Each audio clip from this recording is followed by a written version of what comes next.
final player who won the Footballer of the Year award while you were chairman was Robert Pires at Arsenal. And Yeah. he was often an underrated player in that team. Thierry Henry won the award 3 times after him. What made Robert so good in the year he won it? I think Robert Pires was underrated, but his influence on that Arsenal team was phenomenal. He came to English football, and there's been a lot of talk before he joined Arsenal. Every year is, Robert Pires is going to be coming. Robert Pires is going to be coming, and it never materialised. He was going to be going to Newcastle. He was going to go here, there, everywhere. He was going to go to Chelsea. He was linked for so many summers with a move to the Premier League that it almost felt like a little bit of an anticlimax when he actually rocked up at Highbury at the time. It took a little while to find his feet.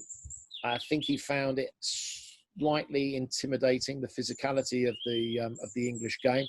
But as soon as he learned about that, and as soon as he learned to take positions, he was the sort of player who, when he got the ball, didn't look like he was doing very much with it. Didn't look like he had a great turn of pace. He didn't look like he had too much of a trick. When he received the ball, you knew what he was going to do. Defenders knew what he was going to do, but they couldn't stop him. He had that elegance, that deceptive move away from defenders. He would come in, he would cross the ball, he would play the ball in, he would shoot, he would score. He was a fantastic player, very smart, very intelligent. It was one of the strangest footballers of the year because if you remember, shortly before the end of the season, he ruptured his cruciate ligaments, and he went to Marseille, back to Marseille, to have the operation and to do his rehab. So I actually had to fly out to Marseille a couple of days before the Footballer of the Year dinner with the trophy and present it to him. And we filmed him, and we did it in I think it was the hotel down by the port in the Old Town in Marseille. And it was it was a strange one, and I felt desperately sorry for him because it would have been marvellous to have him there on the night to receive the accolade that he did. But he gave a great speech. I think his English was a lot better than he made out. But he gave a really nice acceptance speech. And on the night, Arsene Wenger accepted the award in honour of Robert Pires.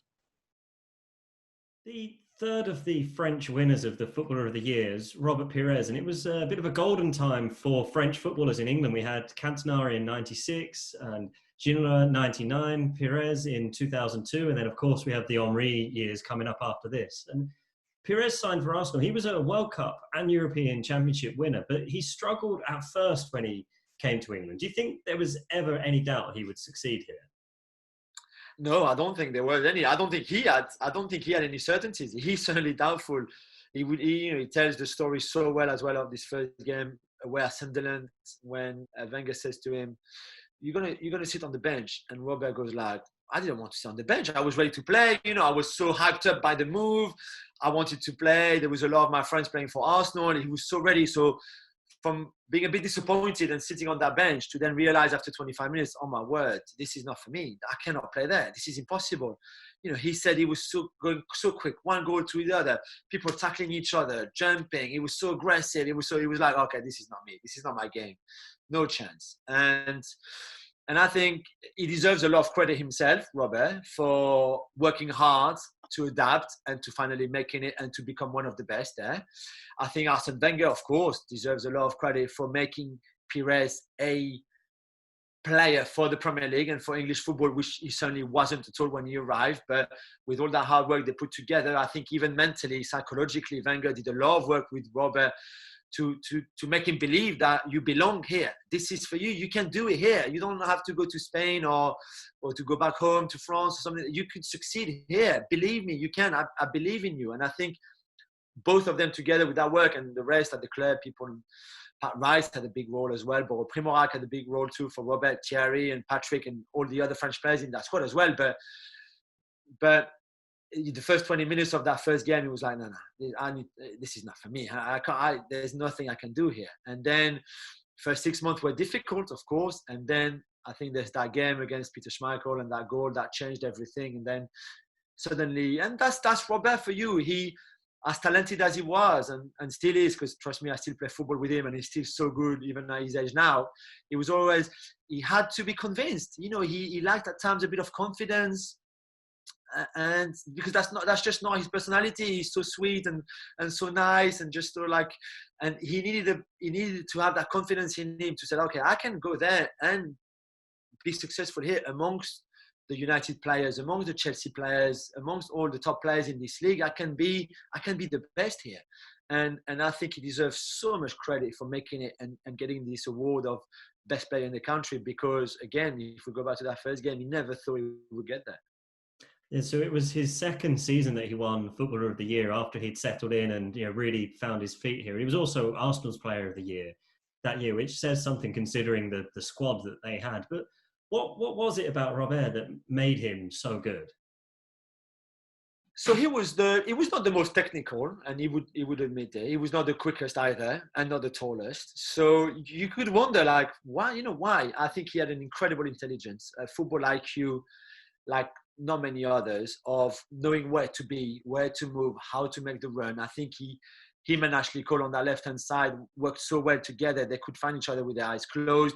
Then you had Dennis Bergkamp, who, again, he was so easy to play with, and Thierry. And I just think that intelligence made him the player that he was. And then, of course, he was still very good technically. He had those inspirational moments where he could pick a pass, where he would score a great goal. And then that belief that we mentioned a bit earlier, that confidence was growing on him. And the more that was growing, especially until the injury, after the injury, which rather really tough time for him after this award. But the more confident he was, the better he was. He was almost transformed. And he would say to me, Jules, there were times where I knew that whoever was playing right back for the other team would not stop me. Before the game, I knew. And I think playing for that team as well and how good they were, and especially the invincible year. But he had that self-belief of like, you're not going to stop me. Whoever you play centre back, right back, you're not going to stop me. Me and Ashley, we're going to destroy you on that left-hand side. And that's exactly what happened. And I think he got to a place where he was almost walking on water. He was just unstoppable at times because of that intelligence, because of that confidence, and because also of the players around him. So unlike Cantona and Ginola, Pires had some huge success with the French national team, but also over here. So how is he remembered in France? He's very much loved. I mean, now he commentates on the national team games.